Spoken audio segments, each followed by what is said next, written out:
Disney CEO Bob Chapek suggested that the company will likely shrink the exclusive period when its films play only in theaters, though he didn't offer any specifics. "The consumer is probably more impatient than they've ever been before," he said of the market shifts during COVID-19, particularly since now they've had the luxury of an entire year of getting titles at home pretty much when they want them. "So, I'm not sure there's going back. But we certainly don't want to do anything like cut the legs off a theatrical exhibition run. Moviegoers," he added, "won't have much of a tolerance for a title, say, being out of theatrical for months and just sort of sitting there, gathering dust before migrating to streaming or other windows." Chapek made the comments at a virtual investment conference hosted by Morgan Stanley.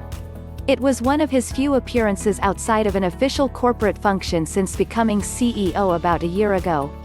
During that brutal year, of course, Hollywood has contended with an existential crisis in the form of COVID-19.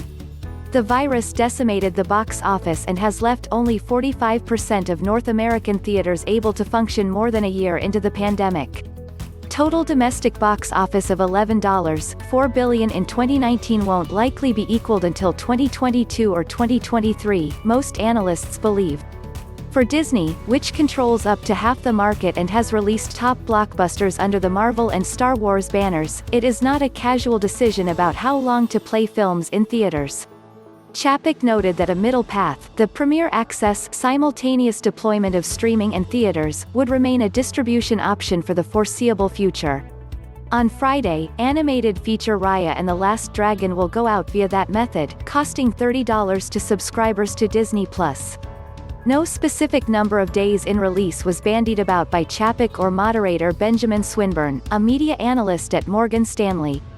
Among other major studios, Warner Bros. Has done away with theatrical exclusives altogether, while Paramount and Universal have either shrunk or announced plans to shrink the usual window from 74 days to more like 30 or 45. As he has in other public settings, Chapek noted the company's $11 billion grossing theatrical releases in 2019.